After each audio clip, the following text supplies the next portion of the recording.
Welcome to Understand the Math. In this video, I'm going to teach you how to solve trigonometric equations that contain multiples of angles and walk through 3 example problems. Before you begin, be sure to check out the video description below for a link to free guided notes that you can download and fill in as you watch this video. We'll start by looking at steps that we can follow to solve equations containing multiples of angles, like the 3 examples listed here. The strategy that we're going to use is to solve for the multiple angle first and then divide and solve for the single angle. There are 5 steps that we can follow. The first step is to reduce our given equation to sine k theta is equal to c, cosine k theta is equal to c, or tangent k theta is equal to c. The second step is to determine the quadrants where k theta is located.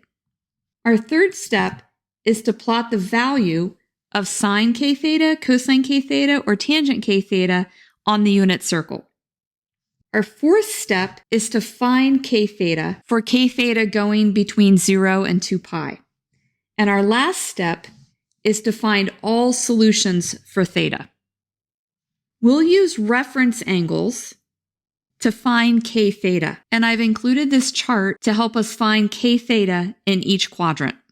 When solving for sine k theta and cosine k theta, we'll get that k theta is equal to a number plus 2n pi, since sine and cosine are both 2 pi periodic.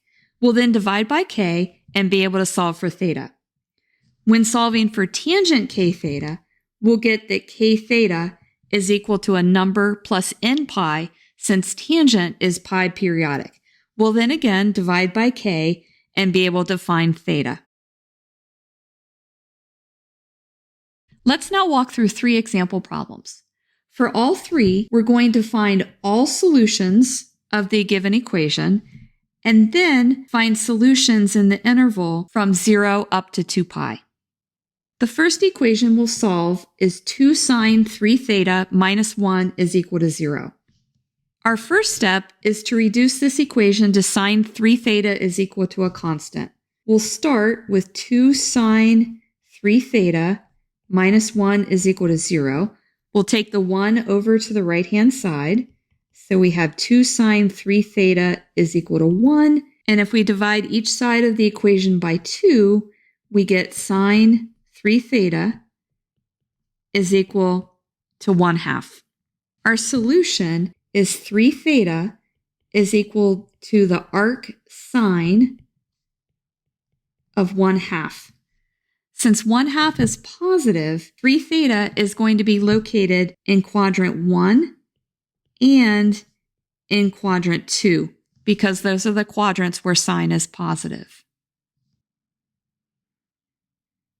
In quadrant 1, our 3 theta is equal to 3 times theta sub r, and this is going to be equal to pi over 6 because the arc sine of 1/2 is pi over 6. If you need a review of finding these types of values, you can look at my video called Evaluating Inverse Trigonometric Functions. Our second solution is located in the second quadrant, and in that quadrant, we have 3 theta is equal to pi minus 3 theta sub r. So that's equal to pi minus pi over 6, and that gives us 5 pi over 6. We'll then write down what we just computed. We have 3 theta equal to pi over 6 from quadrant 1, and we have 3 theta equal 5 pi over 6 from quadrant 2. To find all solutions for theta, we'll start with 3 theta is equal to pi over 6 plus 2n pi, because sine is 2 pi periodic, and then we'll have 3 theta is equal to 5 pi over 6 plus 2n pi.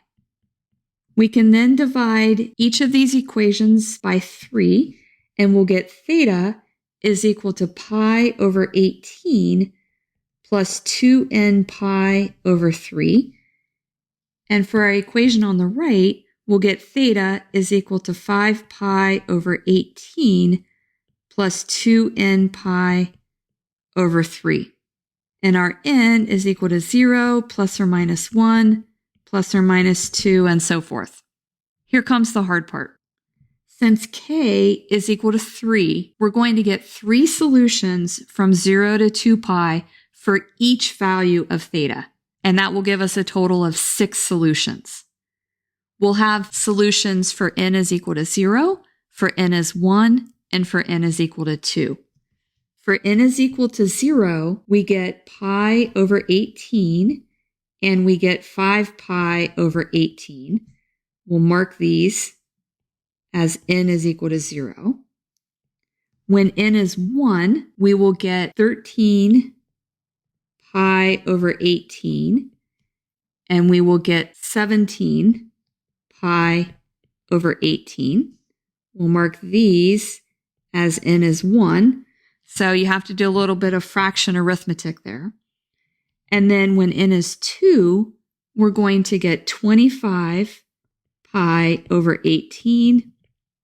And then lastly, 29 pi over 18.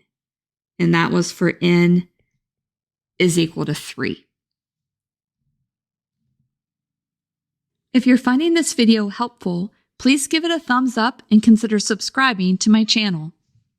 We'll now solve the equation 2 cosine 2 theta plus 1 is equal to 0. We'll begin by reducing this equation to cosine 2 theta is equal to a constant. We start with 2 cosine 2 theta plus 1 is equal to 0. We'll take the 1 to the right-hand side. So we get 2 cosine 2 theta is equal to minus 1. Dividing both sides by 2 gives us cosine 2 theta is equal to minus 1/2. This tells us that 2 theta is the arc cosine of minus 1/2. Since minus 1/2 is negative, 2 theta is going to be located where cosine is negative, and that's in quadrant 2 and in quadrant 3. 2 times our reference angle in quadrant 1 is going to be pi over 3 because arc cosine of 1/2 is equal to pi over 3. Our solution in our second quadrant is going to be 2 theta is equal to pi minus 2 theta sub r. So this gives us pi minus pi over 3, which gives us 2 pi over 3. Our solution in our third quadrant is 2 theta is pi plus 2 theta sub r. So this is pi plus pi over 3, which is 4 pi over 3. Let's now write down what we got from our step 3. We found that 2 theta in quadrant 2 was 2 pi over 3. And in quadrant 3, we found that 2 theta was 4 pi over 3. Our solutions for all theta are 2 theta is equal to 2 pi over 3 plus 2n pi, because cosine is 2 pi periodic. And then we have 2 theta is equal to 4 pi over 3 plus 2n pi. We'll now divide by 2 to get theta. So theta is going to be pi over 3 plus n pi.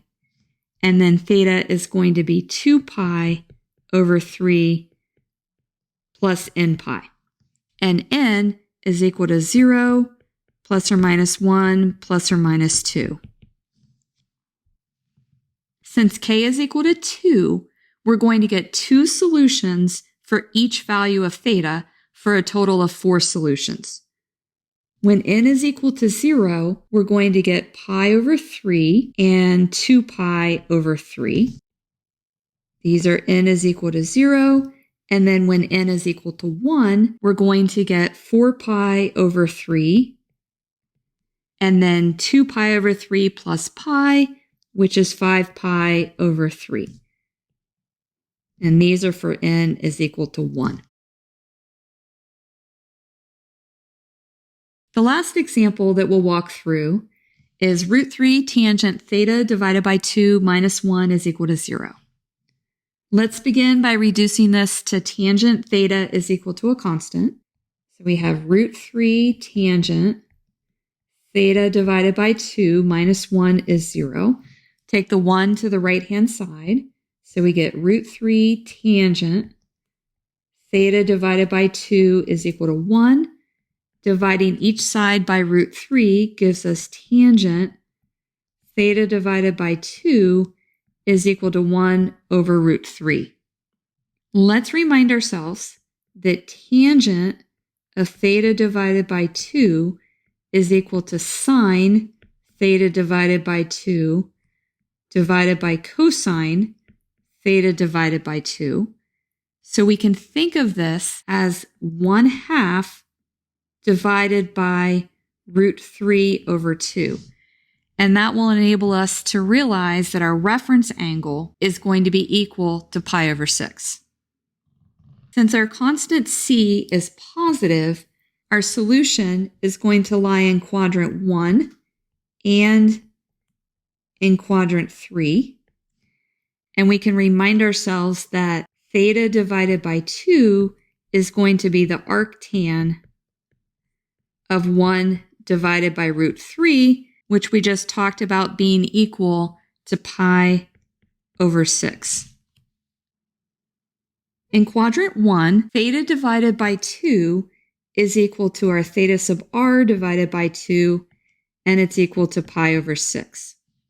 We actually don't need to find the solution for quadrant 3, since tangent is pi periodic, and we can get the solution for quadrant 3 from our solution in quadrant 1. For step 4, we'll write down that theta divided by 2 is equal to pi over 6, and in quadrant 3, theta divided by 2 is going to be pi over 6 plus pi, which is equal to 7 pi over 6. All the solutions are going to look like theta divided by 2 is equal to pi over 6 plus n pi, and theta divided by 2 is going to be 7 pi over 6 plus n pi. We're going to now multiply this equation by 2, and we will get our value for theta.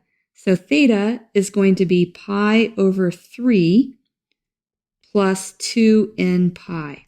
For our equation on the right, when we multiply it by 2, we get theta is equal to 14 pi over 6 plus 2n pi.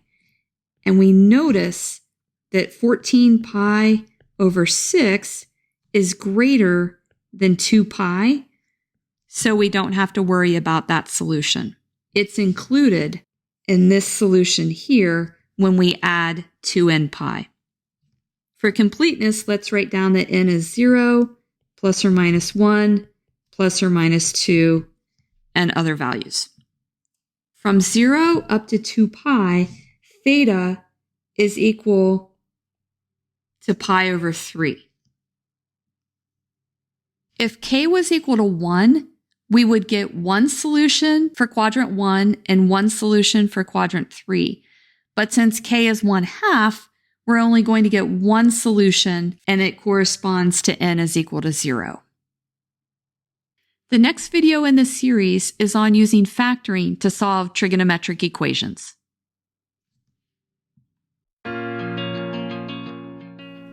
If this video has been helpful to you, please consider subscribing to my channel. Keep believing in yourself and have a great rest of your day.